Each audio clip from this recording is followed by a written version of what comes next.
Oh, sigh.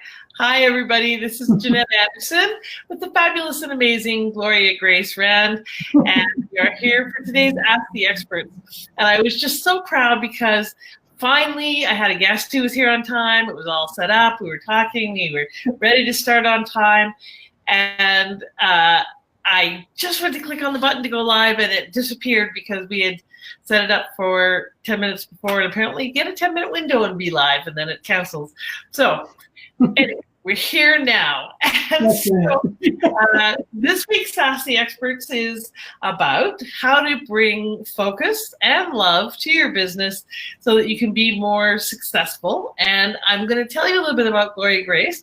I'll read your official bio, and then I'll tell you all the real stuff, because I've had the working for a couple of years in a program called Lead, and then also just getting to know her through her group that she'll tell you more about, etc. So let me tell you the official story, though. Gloria Grace Rand is an award-winning SEO blogger, former writer-producer for the PBS TV news program Nightly Business Report, and the owner of Web to Wealth Marketing.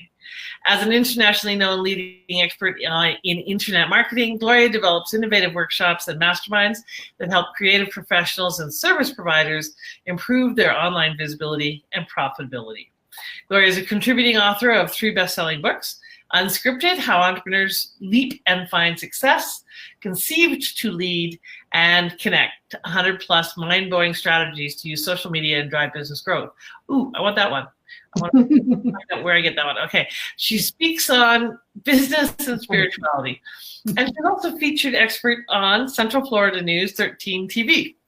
The power of what Gloria teaches has helped her clients overcome their biggest internet marketing challenges and achieve significant monetary results. Her clients attest that after working with Gloria, the benefits to them have been priceless. So one of the things that I know about Gloria from her journey over the last couple of years is that, like many, many entrepreneurs, she's really been on a journey of coming back home to authenticity, to what fits for her and who she is, and what brings her unique talents and skills to bear. Because she's got lots of great experience with SEO, internet marketing in general. But it wasn't until recently when you really started to get into adding in the component of spirituality, love, and so forth into that equation, which, people don't necessarily equate love and SEO together in the same sense, that it really started to blossom and get some momentum. So welcome.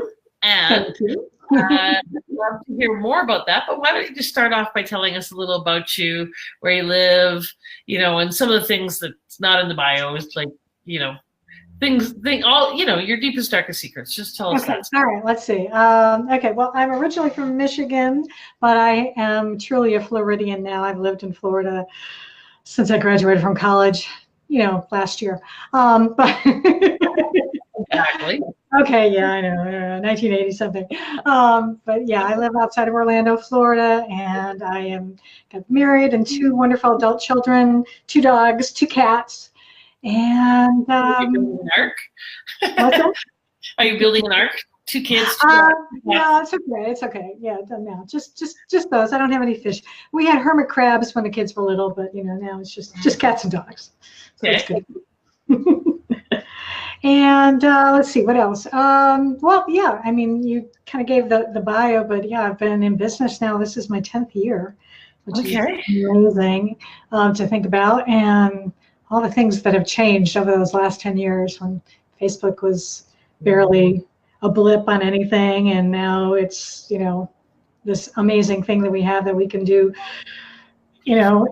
interviews. I mean, technology has just changed so much. It's crazy. I grew up with like 5 channels on my TV, and now it's like Star Trek. We could talk to people around the world, and and see video. It's awesome. That's right.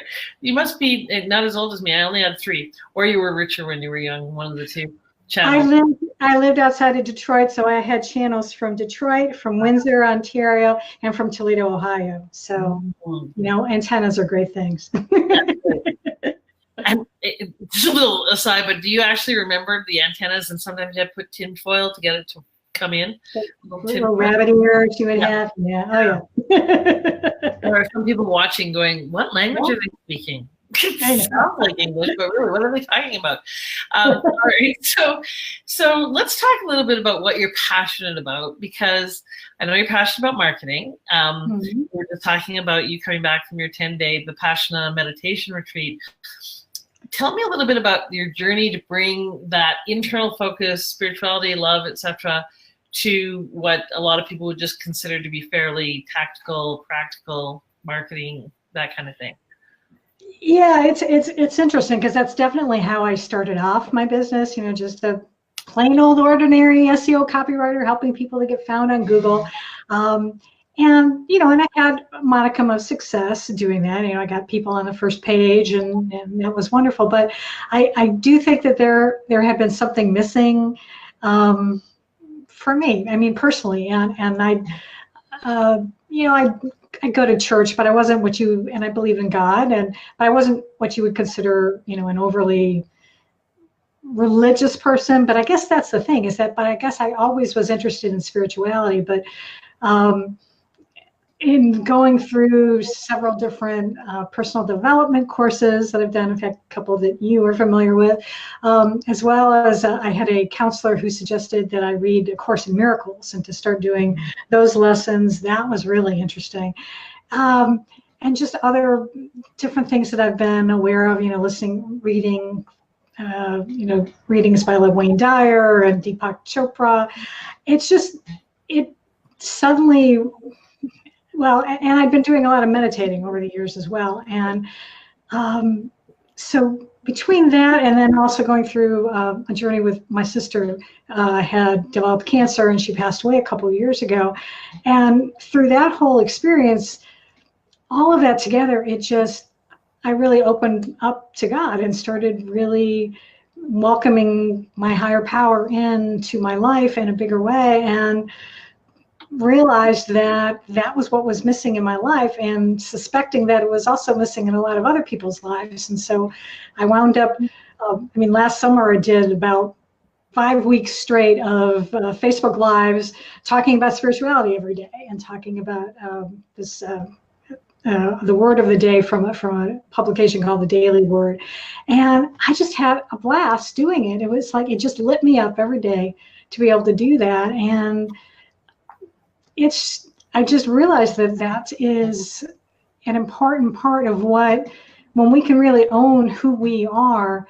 Yes. As spiritual creatures, I think it makes it okay for others too, and then they can respond to that better. I don't know if that makes sense. Yeah, absolutely. I think a big part of, I was just at Melissa Murgatroyd's event, and a huge part of the conversation is what we often leave behind as we build our businesses is us. We leave behind the uniqueness that is us, and in an attempt to create marketing messages that are, you know, effective and work and have been proven to convert and all of these things, lose us in that, and it becomes like everybody else's, because we take it from everybody else, because we're you know, trying to use those proper words and so on and so forth, and we lose us in that process. So I love what you said about, and you were lit up, and in that process of being lit up, then of course you're more appealing, and people really want to get to know you and spend time with you. And so what was the practical impact of that? You said you did that for 5 weeks? Yeah, I did. Well, it led actually to a couple of speaking opportunities that came about because of that, and a new partnership. A friend of mine that I'd known for years through local networking, she contacted me and she said, Gloria, we need to talk. I like what you're doing, and I think we're on a similar path. And yeah, so we met for coffee and started talking, and we really did find that there was a lot of complementary things about what we were both trying to accomplish. She does more personal coaching. She does EFT, and and we're on the little bit more practical side, dealing with SEO. So we decided to team up, and I had a Facebook group, and so we rebranded the Facebook group, and so she's a part of that now. And then we're working on growing that group, and then eventually being able to provide different programs for women entrepreneurs. So it's been, it really opened me up to new opportunities that I think would not have come about, and ways that I can share my experience, and I can help other people and other business owners to grow. I love it. So tell me more. If you did you pivot to actually shift your target market and your focus and have it be a more spiritual basis, or did you simply show up more authentically as you with the same kinds of products and services? So which one did you do? I think it's more the latter. I think it's because I'm still doing work for a variety of business owners and things. Like I'm doing some work now with someone who sells organic products, and I'm going to be doing a LinkedIn profile makeover for actually someone I used to work with at the Nightly Business Report. So it's really, I don't think it's necessarily who I'm working with. I think it's just more of how I'm showing up better. And I think that, because I'm just showing up in a more authentic way and really being my whole true self, that people are recognizing that and paying attention to it. Because I've also had a bunch of opportunities lately of being on different podcasts and radio interviews have just kind of popped up in my lap over the last few weeks as well. So I think that all of that makes a difference. Okay, well, and now did they actually pop up in your lap, or did you have you been working on this for a while and they just finally started to really pay attention to you, or like what shifted that you're now getting momentum? That's true. Yeah, now that you mention it, actually, it really comes down to, now that I think about it, it really is more relationship building, because it was. One of the radio interviews came about because I had spoken at a woman's event last year, and then she just attended my workshop, and so then she said she really got a lot of value out of my Love Your Life workshop, and so she recommended me to someone who does radio interviews, so connected, and then I was able to do the radio interview, and so it is. But I also have an opportunity. I'm doing a Facebook Live tomorrow, and it's because he's been watching what I've been posting and liking what I've been posting. He's like, this is right in line with what I'm talking about. And so he said, would you like to appear with me tomorrow? So it's a little bit of both. I think, sometimes it is, you have to put the work in and develop relationships and follow up on leads and follow up on opportunities, to be aware of them and take advantage of them. And then it's also just showing up the way you want to be seen and show up in a way that touches the hearts and minds of other people.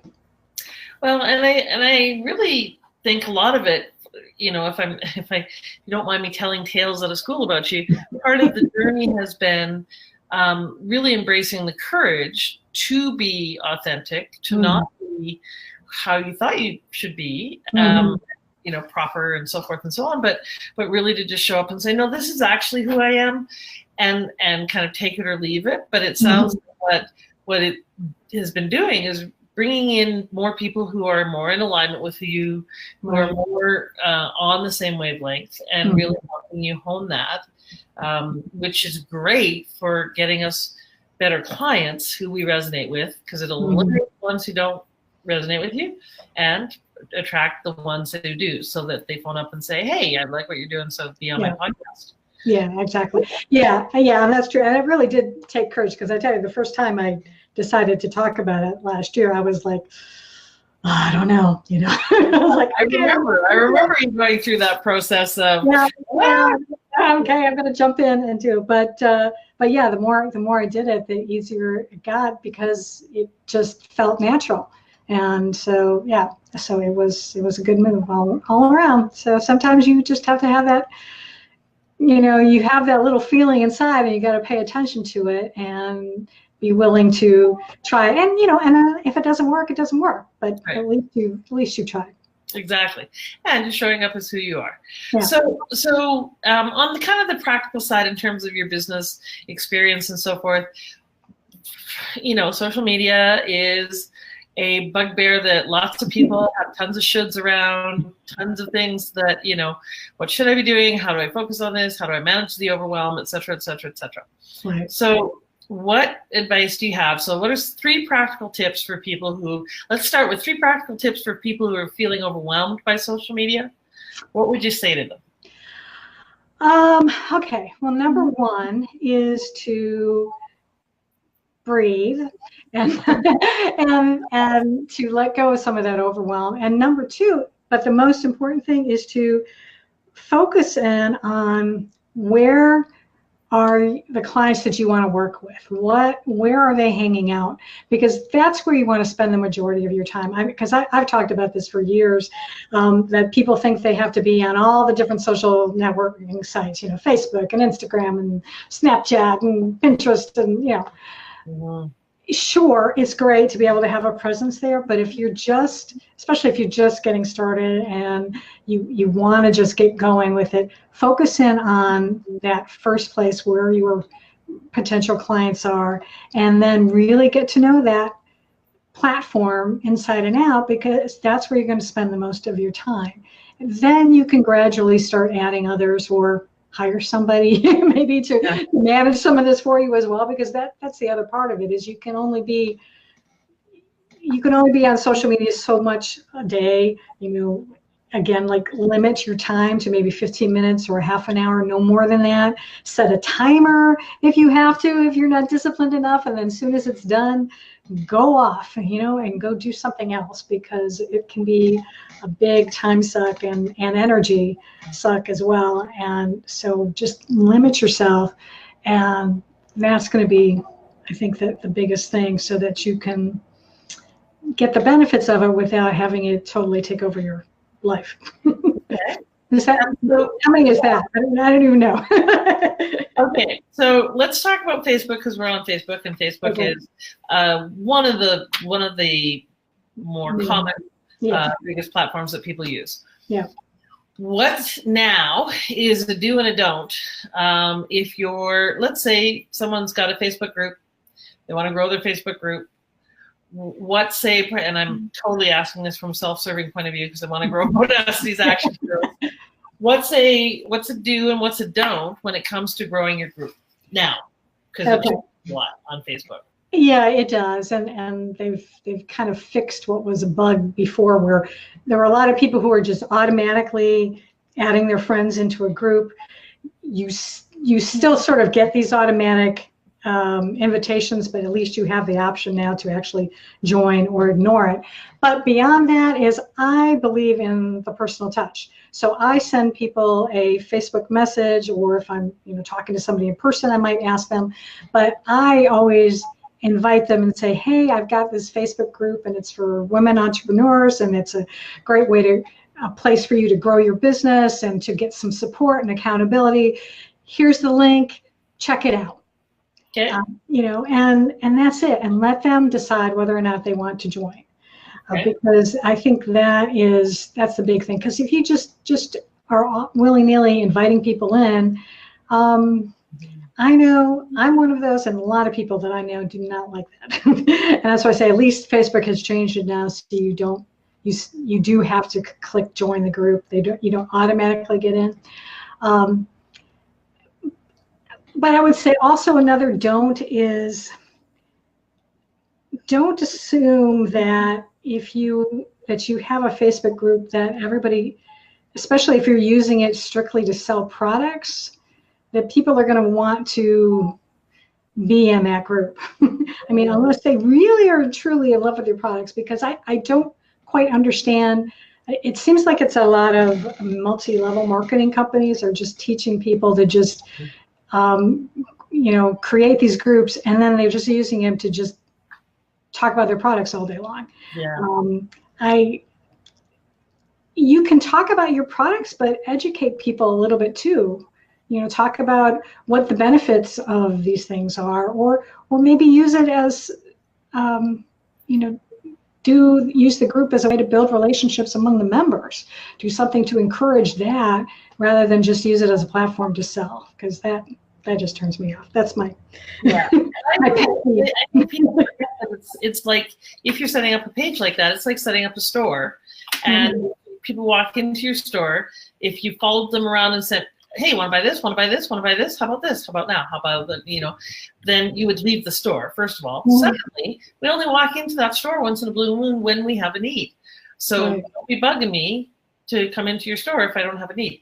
But if it's not that kind of thing, if it's actually supposed, if you're building a community or a tribe, as the, this thing is, what's one or two things that you have seen to be working to create more engagement? Because honest to God, if I'm assuming most people are like me, part of, a bazillion groups, hardly spend a lot of time in any of them, and only meaningfully engage in one or two or three. What's the way to create engagement that works? Oh yeah, and I tell you, I mean, even in my group, it's hit or miss sometimes. I mean, sometimes I'll have posts that really resonate, and sometimes it's crickets. I think some of the things that will resonate is if you ask actually personal questions, or share or talk about something fun, that's not business related. A lot of times that will actually get the most engagement. I mean, I think I have one thing I posted one time was like, who was your first crush? And I must have had 20 comments on that one. We're all sharing who it was. So I forget to do that all the time. I just go all about business all the time because that's just, I'm obsessed with that. So yes, that's a very good point. And Jay Fizette, a friend of ours, does that really well. He'll post pictures of his dog doing stupid things and so on, and his family. I don't have a dog, I don't have a family, so I have to make up a personal life. But I should probably do more of that because most of my personal life is, okay, I'm now at this event, and let's talk about this. Now I'm at this event. I got to get a life, Gloria Grace. Okay. So, what else would you say when it comes to one last kind of practical tip in terms of capitalizing on, or how do we take that conversation deeper from social media to an actual connection? What's working now? Because what happens, I see a lot of times, is people develop quote unquote relationships where they're actually engaging with people, but they're not really creating a relationship. They're creating some back and forth, but there's really some depth to it or anything. How do you take that and move that into something meaningful where you can perhaps have a sales conversation, where you can invite them to something? The other day, I got tuned up by someone. It was interesting because this lady I have met at some of the JVology summits twice. I've had personal conversations with her, like in the bar and so forth, and after the event. And then reached out to her twice on Facebook. The first time was to say, hey, if I can support any of your launches, let me know. I'm happy to do an interview with you for our group. So I was giving her something. And the second time I reached out and I said, hey, I've got these great free mastermind events. Would you like to join us? And she wrote back and said, hey, how come all you ever do is contact me about business? That doesn't feel like a relationship. And I was surprised because in both cases, I was giving her something of tremendous value. And so, and not asking for anything. There was no pitch in it. It was just, can I help you? Can I help you? So I was really surprised when she said that, because I thought I was developing a relationship. It was like, really? The point was, well, what about me as a person, not just me as a business? And my question is, how the hell do I develop a relationship with you as a person if I don't, get to, like, if I don't see you personally and so forth? So part of that is my question is, how do we deepen those connections and actually convert them into something significant where we are doing business or where we are actually connected at a deeper level? Yeah, that's a good question, and that's so interesting that she responded that way, especially because if you met in a business situation, too, so it shouldn't have seemed surprising, but she clearly wanted more. But it also it speaks to the fact that people really just want to be, want to know that you care about them personally as well. Yeah, I think so. Yeah. And I guess that might be the way to go, is I think, well,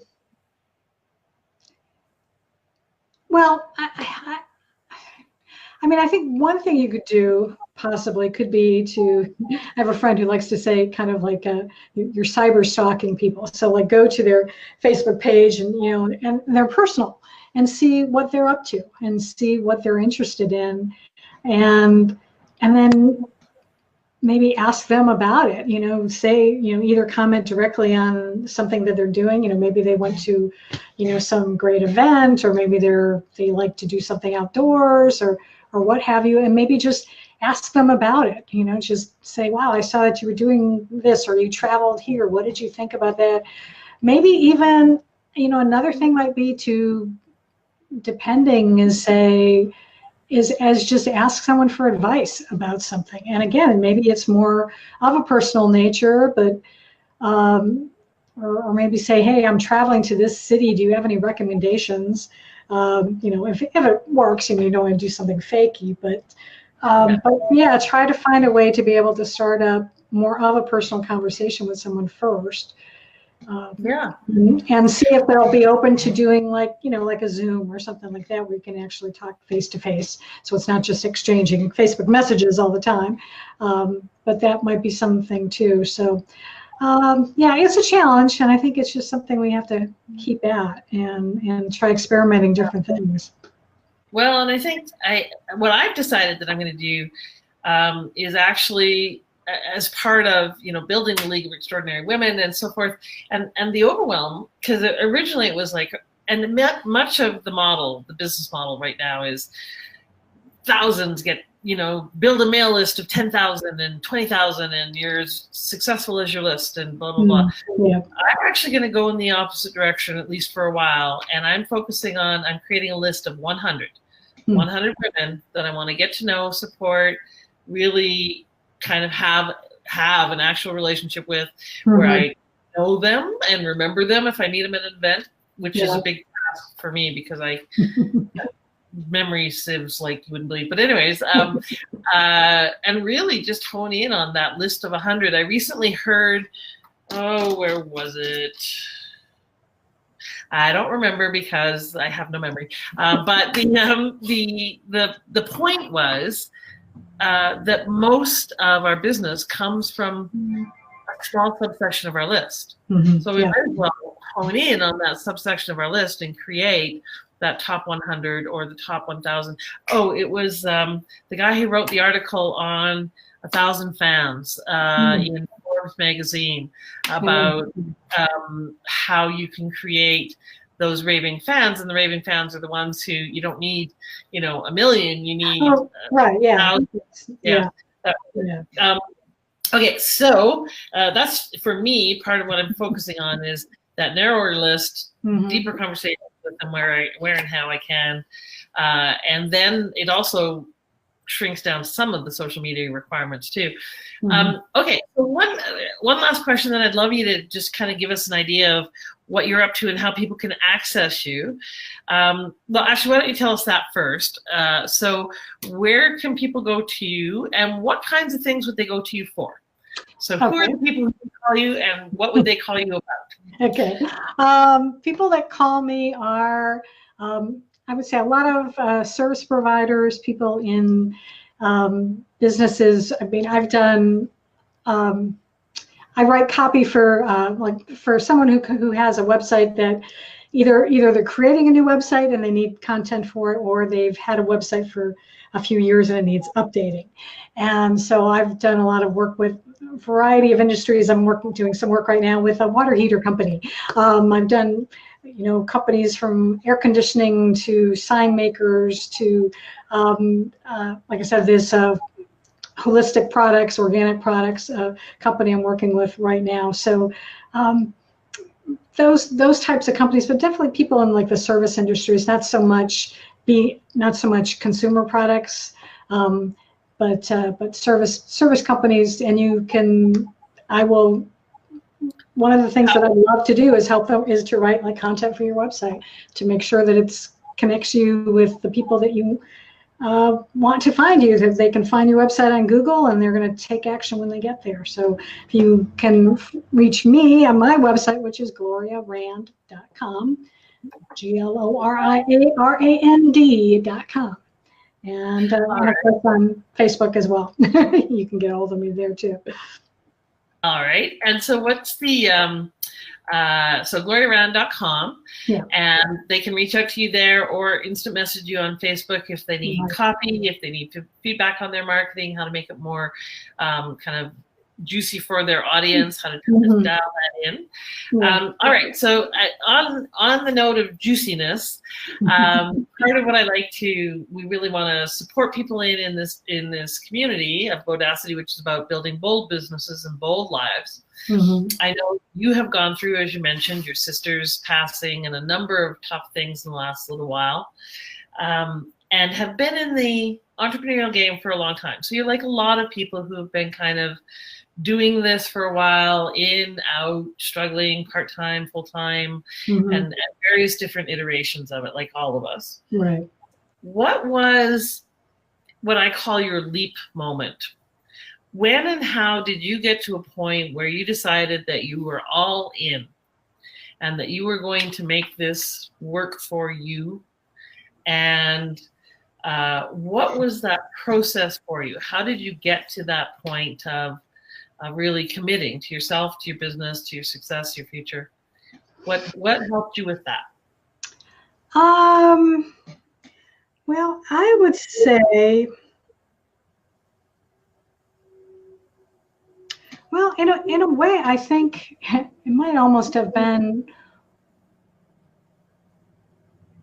I think actually when my sister did get diagnosed with cancer, because she lived in Arizona and I live in Florida, and she wasn't married, didn't have any kids, and so I started going out there to help her, and when she's going through chemotherapy and all that fun stuff. And I tell you, I was being in this business because I've been working with clients over the years, and I love being able the flexibility of being able to work from home, but it really brought it in there because I was able to work there. I mean, I think it was, I think I even I brought my laptop with me when she was getting a chemo treatment. I was sitting next to her, working on a blog article for one of my clients, while she was sitting there, getting the wonderful drugs into her system.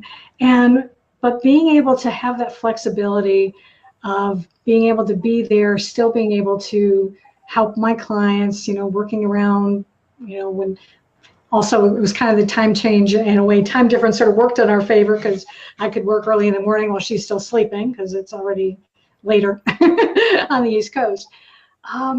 So I think that it just really cemented that I was in the right place at the right time, or I guess in the right vocation, that I could still help people.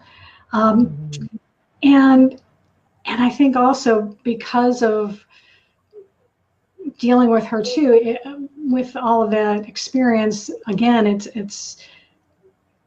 helped me to become closer to God, which also sort of proved that I was on the right track. Because it was interesting, 2 years ago, I was working with another coach, and she kept saying, she's a very intuitive type of coach, and she's like, I keep saying like spiritual SEO, Gloria. I keep saying, and this was before I even got down that path. And I'm like, well, yeah, I guess I've come around to that. It is, I'm sort of doing spiritual SEO now. So I do feel confident that I'm doing what I'm meant to do. So. Excellent. Yeah. And I love that maybe it wasn't a leap moment. It was more a stage of life that deepened the conviction and took you closer to being willing to come back home to yourselves, because we can spend a lot of time being and doing for other people, and to come back and make the commitment to be our authentic selves. And I actually think when you said the spiritual SEO, I kind of heard it as, because search engine optimization, the purpose of that is for us to be found. Right. And so when we take it from the position of to be found, it's really to find out who we are, so that we can express that in the world. So I think that's probably the deeper mission that you're stepping into, which I appreciate, and love that you're doing that work. So thank you for being here. If you all have any questions for Gloria Grace, she's a member of Bodacity's Action Heroes. You can post them in the comments below here, because I know many of you watch this after we go live. So if you have questions, please go ahead and post them about, practicalities of marketing or copy or anything like that, but also just anything around that whole, how do we find ourselves and express that and communicate that in our marketing and in our lives and in our world, because I think that's really part of the deeper conversation that we're up to here as well. Mm-hmm. So thank you for being here, my friend. Great to see you again. Yes. And thanks for tuning in, you guys, and we'll see you soon in the Facebook group, online, offline, everywhere. Take care, everybody. Make it a bodacious week. See you soon.